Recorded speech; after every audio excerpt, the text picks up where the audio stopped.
International family day বা আন্তর্জাতিক পরিবার দিবস পালিত হয়েছে বৃহস্পতিবার।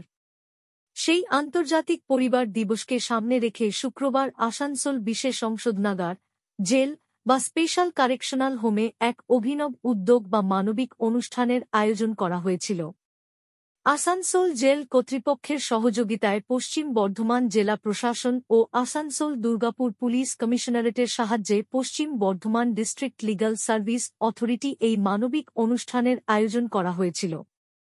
এদিন আসানসোল জেলে থাকা 4 জন বিচারাধীন বন্দী এবং একজন দোষী সাব্যস্ত বন্দীকে তাদের পরিবারের সদস্যদের সাথে দেখা করানোর ব্যবস্থা করা হয়েছিল।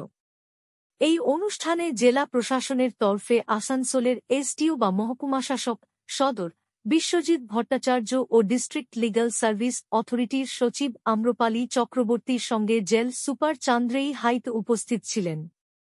মূলত তাদের তত্ত্বাবধানেই সমস্ত নিয়ম মেনে এই 5 জন বন্দীকে তাদের পরিবারের সদস্যদের সাথে দেখা করানো হয়। এই প্রসঙ্গে আসানসোলের মহকুমা শাসক সদর জেল সুপার ও ডিস্ট্রিক্ট লিগ্যাল সার্ভিস অথরিটির সচিব বলেন, এদিন আমরা জেলের যা ছবি দেখলাম তা অত্যন্ত আবেগপূর্ণ। তারা বলেন, আমরা আইন মেনে কাজ করার জন্য দৃঢ়প্রতিজ্ঞ হলেও আজ এখানে যা দেখলাম তা যে কারোর চোখে জল আনার জন্য যথেষ্ট। ভাবা যায়, প্রায় 4 বছর পরে ছোট মেয়ে তার মায়ের সাথে দেখা করছে। তার মা এই জেলে রয়েছে। সে তার ঠাকুমার সঙ্গে এসেছে। নাতনির সঙ্গে তিনি নিজের পুত্রবধূকে দেখলেন। একইভাবে এক বাবা তার ছেলের সাথে দেখা করলেন। এক মা তার ছেলের সাথে দেখা করলেন। ছেলেও তার বাবা বা মাকে দেখা করার পর আধ্যাত্মিক শান্তি অনুভব করেছিল।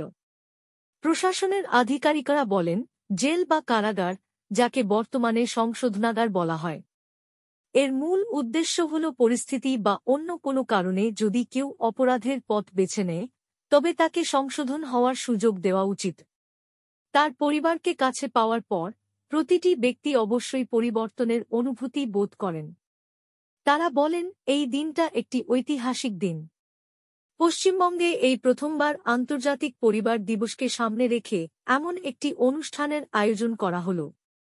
জেলে বন্দী নিজের মায়ের সাথে দেখা করতে আসা ছোট্ট মেয়ের সাথে কথা বললে সে জানায় যে আমি 4 বছর পর মায়ের সাথে দেখা করতে এসেছি। সে এতটাই ছোট যে সে মনেও করতে পারে না যে সে শেষবার কখন তার মায়ের সাথে দেখা করেছিল।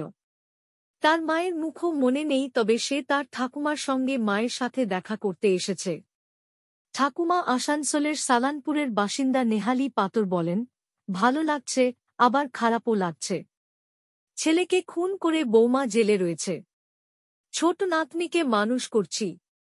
আধিকারিকরা বলেন, যখন এই মেয়েটি তার মায়ের সাথে দেখা করেছিল তখন মা এবং মেয়ে দুজনেই অঝরে কাঁদছিল। তারা আশা করেন সেই মায়ের অশ্রুধারার সাথে অপরাধের সঙ্গে তার সম্পর্ক ধুয়ে যাবে। সে আবার একদিন সমাজের মূলধারায় যোগ দিতে পারবে। ডিস্ট্রিক্ট লিগ্যাল সার্ভিস অথরিটির সচিব বলেন, এই কাজ করাটা আমাদের কাছে খুব একটা সহজ ছিল না। কেননা কেউ অপরাধ করে জেলে থাকলে তার সঙ্গে পরিবার ও সমাজ যোগাযোগ রাখতে চায় না। অনেকে জেলে দেখা করতে আসতে চান না। আমরা এমনই বিচারাধীন ও সাজাপ্রাপ্ত বন্দীর কথা ভেবে তার পরিবারের সদস্যদের সঙ্গে দেখা করে কাউন্সেলিং করি। তবেই এটা সম্ভব হয়েছে। মহকুমা শাসক সদর বলেন, সত্যি এমন একটা দিনের সাক্ষী হতে পারাটা গর্বের। একই মত পোষণ করেন আসানসোল জেল সুপার। আজকের একটা বিশেষ দিন, কারণ হচ্ছে এরকম একটা ঘটনার সাক্ষী আমরা হতে পেরেছি। আর এটা সম্ভব হতো না যদি ডিএলএসএ ম্যাডাম, সেক্রেটারি ম্যাডাম না থাকতো। ওনার উদ্যোগে আর পুরো জেলা অ্যাডমিনিস্ট্রেশন, পুলিশ দপ্তর সবার উদ্যোগে, সবার সমবেত প্রচেষ্টায় আমরা আজকে এই হিস্টোরিক্যাল মোমেন্ট ক্রিয়েট করতে পেরেছি। আমি স্পেশালি সবাইকে ধন্যবাদ জানাবো, জজ সাহেব, specially DLSA secretary madam Amrapali Chakraborty ম্যাডামকে ভীষণ অসংখ্য ধন্যবাদ madam, thank you so much. আর আমরাও করলাম। 4 জন ফ্যামিলি, 4 জন ইনমেটস, 5 জন ইনমেটস এর ফ্যামিলি এসেছে। এরা কি সবাই বিচারাধীন না বিচারাধীন? একজন সাজাপ্রাপ্ত। মানে এই যে দেখলেন ভেতরে আপনারা তো গেছিলেন, তো এই মানে কেমন অ্যাটাচমেন্ট দেখলেন ওদের মধ্যে? দেখুন, এই কিছু অ্যাটাচমেন্ট না, এই যে ধরুন মার মেয়ের দীর্ঘকাল পরে একটা মিলন, হ্যাঁ, সেই অ্যাটাচমেন্টটা হয়তো না দেখলে মুখে প্রকাশ করা যায় না, বলে প্রকাশ করা যায় না, ভাষায় প্রকাশ করা যায় না। এবং আমরা নিজেরাই ইমোশনাল হয়ে গেছি, যেটা এসডিএম স্যারও বললেন যে আমরা নিজেরাই ইমোশনাল হয়ে গেছিলাম, যে মাও কাঁদছে, মেয়েও কাঁদছে, এরকম। কারণ এতদিন পরে তাদের যোগাযোগ হয়েছে, তারা সামনাসামনি দেখতে পাচ্ছে। তো এটা খুব ভালো একটা প্রয়াস, এবং আমরা এই সাক্ষী হতে পেরেছি, সেই জন্য আমরা নিজেদের খুবই গর্ব অনুভব করছি। এটা প্রথম হচ্ছে পশ্চিমবঙ্গে, মানে প্রথম। আমারও তাই মনে হয়। কতদিন পর আজ দেখা হলো? 4 বছর। 5টা ফ্যামিলি। 5টা। আমার নাম চান্দ্রেই হাই। চান্দ্রেই হাই।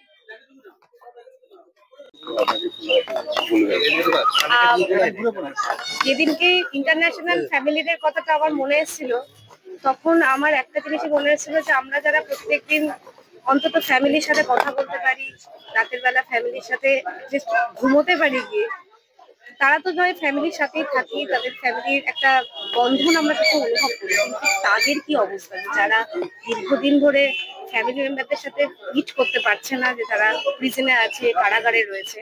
আমার মন খুব কেঁদেছিল তখন। এবং আমি যখন কারাগারে আমার কাজের সূত্রে ভিজিটে আসি, ওনাদের সাথে পার্সোনালি যখন কথা বলি, ওনাদের অনেকের কাছ থেকে শুনেছি যে আমাদের কিছু একটা ব্যবস্থা করুন ম্যাডাম, আমরা আমাদের ফ্যামিলি মেম্বারদের সাথে যাতে মিট করতে পারি। এই যে মায়ের কথা আমরা বলছিলাম, উনি আমাকে পার্সোনালিও বলেছিলেন যে আমি 4.5 বছরের মেয়েটাকে ছেড়ে এসেছি ম্যাডাম, এতদিন চোখে দেখতে পাই না। আমি নিজে একজন মা, আমি আমার মেয়েকে ছেড়ে এক রাত্রে থাকতে পারি না। সেখানে আর এক মায়ের আর্তনাদ আমার মনটাকে কাঁদিয়ে দিয়েছে। আর আজ যখন আমরা সবাই মিলে একটা উদ্যোগ নিয়ে এই জিনিসটাকে করতে পেরেছি, এবং মাকে তার সন্তানের কাছে ফিরিয়ে দিয়েছি, কিছুক্ষণের জন্য হলো তাকে সেই মমতা ভরা মুহূর্তটাকে যে আমরা দিতে পেরেছি, আমি একজন মা হিসেবে আমার মানে আমি অফিসার করে আগে আমার মাতৃত্ব বোধ থেকে আমার খুব ভালো লেগেছে। একজন বাবাকে, সে বাবা তার সন্তানের সাথে দেখা করছে, সন্তান বাবাকে জড়িয়ে ধরছে, এই ধরনের অনুভূতি আর এই ধরনের প্রয়াস, এটা আপনারা মানে নিজের চোখে না দেখলে এটা বলে বোঝানো যায় না। আমার ভাষা এখানে কম পড়ে যাচ্ছে। আর আজকে এই একটা সুন্দর মুহূর্তে যে আমরা প্রত্যেকে এটার একটা সাক্ষী হয়ে থাকলাম, এটা আমার একটা জীবনে একটা বড়, আমার মনে হয় এটা আমার জীবনের একটা বড় মাইলস্টোন হয়ে থাকবে। যতদিন আমি চাকরি করব, যতদিন বেঁচে থাকবো, এই স্মৃতি কিন্তু আমার থাকবে। আমার খুব ভালো লাগছে। কতগুলো ফ্যামিলি ম্যাম দেখা করলেন? আজকে 5 জন ইনমেটসের ফ্যামিলি ম্যান দেখা করেছে। যারা 5 জন, তাদের মধ্যে একজন হলেন সাজাপ্রাপ্ত আসামি। ওনার অনেকদিন ধরে আমরা ওনার কাউকেই পাচ্ছিলাম না। এই মুলাকাতেও আমরা তার পরিবারের লোকজনকে আনাতে পারছিলাম না। তারপরে আমরা সবাই মিলে যেটা ঠিক করলাম, মানে ডিএলএস এর তরফ থেকে এবং ডিস্ট্রিক্ট অ্যাডমিনিস্ট্রেশনের তরফ থেকে, যে আমরা তাদের বাড়িতে গিয়ে তাদেরকে কাউন্সিলিং করবো। অ্যাকচুয়ালি অনেক সময় যেটা হয় যে কারোর উপরে কোনো মানে কোনো অফেন্সের যদি চার্জ থাকে, তো সভাপতি আপনারা বুঝতে পারছেন যে অনেক সময় বাড়ির লোকেদেরও একটা মানসিকতা থাকে যে না, দেখা করতে যাবো না, বা সে মানে একটা সমাজের দেখবেন একটা, যতক্ষণ না তার বিচারাধীন, কেউ বোঝে না যে বিচারাধীন মামলায় বিচারাধীন যে ব্যক্তিটি রয়েছে সে কিন্তু নাও হতে পারে, সে অ্যাকচুয়ালি সাজাপ্রাপ্ত লোক, কিন্তু সমাজ তাকে মনে করে যে সে অনেকটা ব্রাত্য, তাকে ব্রাত্য করে রাখা হয়। তো সেই একটা মাইন্ডসেট থেকে অনেক সময় কি হয় যে তারা আসেন না দেখা করতে। কিন্তু এই যে মানুষটা এই কারাগারের ভেতরে থাকছে, সে সবসময় ছটফট করে আমি কখন বেরোবো। এবার তার বেরোনোটা তো আমাদের হাতে নেই, কোর্টের হাতে আছে। বিচারাধীন মামলা, বিচারাধীন বা যার সাজা প্রাপ্ত হয়ে গেছে, সেই সাজা যতদিন তার সাজা না হবে ততদিন সে আইনত বেরোতে পারবে না। কিন্তু তার ভেতরে যে একটা সবসময় ইচ্ছে যে তার পরিবারের সাথে দেখা করা, সেই ইচ্ছেটা কিন্তু আমরা অনুভব করেছিলাম। এই অদম্য ইচ্ছেটা অনুভব করেই আমরা আজকে আমরা পরিবারকে কনভিন্স করেছি। আমরা নিজেরা চলে গেছিলাম সবার বাড়িতে, এবং নিজেরা গিয়ে তাদের সাথে আমরা কথা বলেছি। আমার পিএলভি যারা প্যারালিগাল ভলেন্টিয়ার্স আছেন, তাদেরকে আমরা পাঠিয়েছিলাম, এবং স্পেশালি আমরা তাদেরকে বলে দিয়েছিলাম যে আমরা কিভাবে তাদেরকে চ্যানেলাইজ করব, এবং তাদেরকে একটা কাউন্সিলিং আমরা করেছিলাম আমাদের তরফ থেকে। যে এটাই বুঝিয়েছিলাম যেগুলো আমি আপনাদেরকে বোঝালাম, যে যে বিচারাধীন, সে আসলে সাজা পাবে কি পাবে না সেটা কোর্টের ব্যাপার, কিন্তু সেও তো একটা মানুষ, তারও তো একটা মানবিক দিক আছে। সেই জায়গাটা আমরা ওনাদেরকে বুঝিয়েছি, কাউন্সিলিং করেছি এবং তারপরে আমরা এটা সাকসেসফুল হয়েছি। না, আসানসোল, হ্যাঁ আমাদের এরা সবাই হলো ডিস্ট্রিক্টের বাসিন্দা, কিন্তু আসানসোলের নয়, আর কেউ সালানপুরের আছেন, আরো কিছু গ্রামের রয়েছে, ওনাদের সবাইকে আমরা আউটরিচ করেছি। আমার নাম হলো আম্রপালি চক্রবর্তী, আমি বর্তমানে district legal services authority secretary সচিব হিসেবে কর্মরত। আজকে জেলা আইনি কর্তৃপক্ষ এবং আমাদের ডিস্ট্রিক্ট কারেকশনাল হোম মানে আমাদের আসানসোল জেলা সংশোধনাগারের তরফ থেকে জেলা সংশোধনাগারের এই যে বিশেষ প্রোগ্রাম ছিল, সেই প্রোগ্রামে জেলা অ্যাডমিনিস্ট্রেশন, পুলিশ অ্যাডমিনিস্ট্রেশন, জেলা আইনি কর্তৃপক্ষ তো আছেনই এবং তার সঙ্গে জেলা সংশোধনাগার এবং আরো যারা যারা যুক্ত ছিলেন তারা এই বিশেষ উদ্যোগ নিয়েছিলেন। বিশেষ উদ্যোগটি এই যে আমাদের যারা এখানে ইনমেটস, যারা এখানে বন্দী আছেন বিভিন্ন কারণে, তাদের কয়েকটি পরিবারের দীর্ঘদিন তাদের যে একদম নিকটাত্মীয়ের সঙ্গে যোগাযোগ হয়নি। আমরা একটি দেখলাম যে একটি মেয়ে, খুব বাচ্চা মেয়ে, তার মাকে এই অনেক দিন পরে প্রথম দেখি, প্রায় 4 থেকে 4.5 বছর প্রথম দেখি। মানে এই জাতীয় অনুষ্ঠান, কালকে ইন্টারন্যাশনাল ফ্যামিলি ডে পালন হয়েছে, সেই ইন্টারন্যাশনাল ফ্যামিলি ডেতে আজকে এই বিশেষ উদ্যোগ জেলা সংশোধনাগার।